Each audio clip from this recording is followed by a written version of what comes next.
इधर हरियाणा की नैब सरकार विकास के नए कीर्तिमान स्थापित कर रही है। पारदर्शिता, जवाबदेही और जन भागीदारी को प्राथमिकता देते हुए मुख्यमंत्री नैब सिंह सैनी ने म्यारी सड़क ऐप जैसी पहल शुरू की है, जिससे कि सड़कों की शिकायतें सीधे ऐप से दर्ज होती है और उनका त्वरित समाधान भी सुनिश्चित किया जाता है।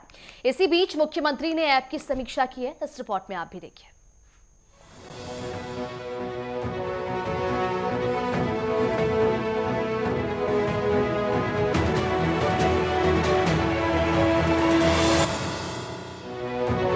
सड़कों की समस्या का समाधान म्यारी सड़क ऐप। सड़कों की समस्याएं अब चंद घंटों में हो रही रिजॉल्व। मुख्यमंत्री का निर्देश, शिकायत रिजॉल्व मतलब पूर्ण समाधान। मुख्यमंत्री नैब सिंह सैनी ने चंडीगढ़ में म्यारी सड़क ऐप की समीक्षा बैठक की।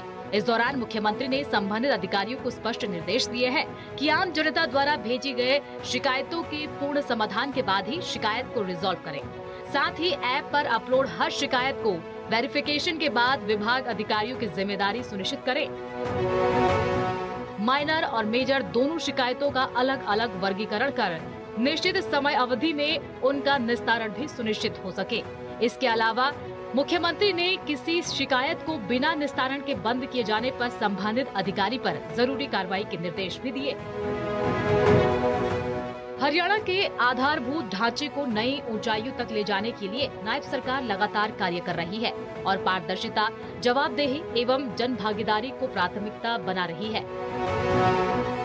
इसी कड़ी में मुख्यमंत्री नायब सिंह सैनी ने हाल ही में म्यारी सड़क ऐप लॉन्च की थी, जिसका मकसद लोगों तक सड़क की हर छोटी से छोटी जानकारी पहुंचाना है और अधिकारियों तक सड़क संबंधित नागरिकों की शिकायत।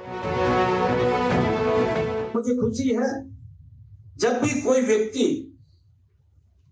इस ऐप पर शिकायत दर्ज करेगा, जब भी कोई व्यक्ति को लगेगा और वो देखेगा ये सरल ऐप बनाई गई है, उसको ज्यादा झंझटों के अंदर भी नहीं फंसना पड़ेगा।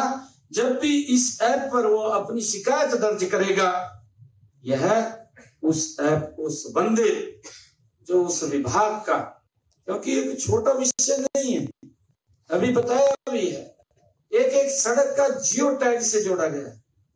और मुझे ये बताते हुए गर्व भी हो रहा है, मैं साधुवाद देना चाहूंगा। म्यारी सड़क जो एप्लीकेशन लॉन्च हुई है, एक सड़क का जियो टैग के साथ जोड़ने का काम किया है। आज ये मालूम है कि ये सड़क यहां से लेकर के सेक्टर 2 तक, हमारे रेस्ट हाउस से सेक्टर 2 तक ये यूएलबी की सड़क है और सेक्टर 2 के बाद वो एफएमडीए की सड़क है। बाकायदा उसको जियो टैग से जोड़ दिया गया है। आज कोई विभाग ये नहीं कह पाएगा कि ये सड़क मुझे मालूम नहीं है ये किसकी सड़क है।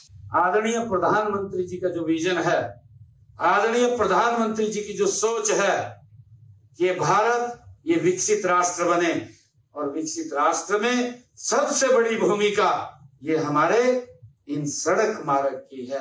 इसमें गति से देश हो प्रदेश हो, गति से आगे बढ़ता है। हम देख रहे हैं आज हरियाणा का एक भी जिला ऐसा नहीं है जो जिला 4 लेनिंग रोड से न जुड़ा हो। सबसे ज्यादा अगर हम देखते हैं रोड का इंफ्रास्ट्रक्चर अगर कहीं खड़ा हुआ है तो हरियाणा के अंदर खड़ा हुआ और उसके परिणाम भी हमारे सामने आ रहे हैं। जब हमारे रास्ते ठीक होंगे, हमें सुविधा रास्तों की ठीक मिलेगी, तो बाहर से इन्वेस्टर्स भी आएगा कि मुझे एयरपोर्ट जाने में कम समय लगेगा, मैं यहां पर अपना कोई कारोबार कर लूं और उससे प्रदेश की प्रगति होती है। इसमें बड़ी भूमिका रोड्स की हमारे इसमें है। मित्रों, पिछले 21 सितंबर को हिसार में हमने हरियाणा प्रदेश के अंदर प्रादेशिक सड़क उत्थान परियोजना का शुभारंभ किया था।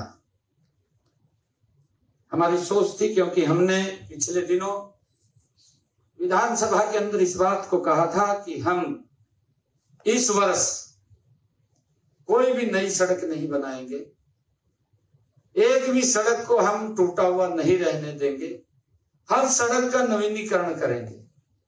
मुझे खुशी है कि जब हमने हिसार के अंदर एक प्रादेशिक सड़क उत्थान परियोजना का शुभारंभ किया, तो इस परियोजना आने वाले वर्षों में विकसित भारत, विकसित हरियाणा के निर्माण के में ये एक मील का पत्थर साबित होगा। मुझे खुशी है कि इस चालू वित्त वर्ष के अंदर 4,827 करोड़ रुपए की लागत की 4,827 करोड़ रुपए की लागत की 9,410 किलोमीटर और 4,227 सड़कों की मरम्मत और उनके सुदृढ़ीकरण का कार्य हमने उस दिन 21 सितंबर को हिसार से इसका शुभारंभ किया था, जिसका लाभ मेरे हरियाणा प्रदेश के लोगों को वो मिलेगा। हरियाणा की नायब सरकार ने सड़कों के विकास में न केवल तेजी लाई है, बल्कि पूरी प्रक्रिया को पारदर्शी भी बनाया है। पिछले 11 वर्षों में करोड़ों रुपए की भारी निवेश से प्रदेश की सड़कों का इंफ्रास्ट्रक्चर काफी मजबूत हुआ है। हमारी सड़क ऐप के साथ अब हरियाणा के लोग खुद अपने इलाके की सड़क समस्याओं को ठीक करवा सकते हैं। हरियाणा सरकार का मकसद साफ है और सीधा है, हरियाणा का विकास और तेज रफ्तार के साथ विकास।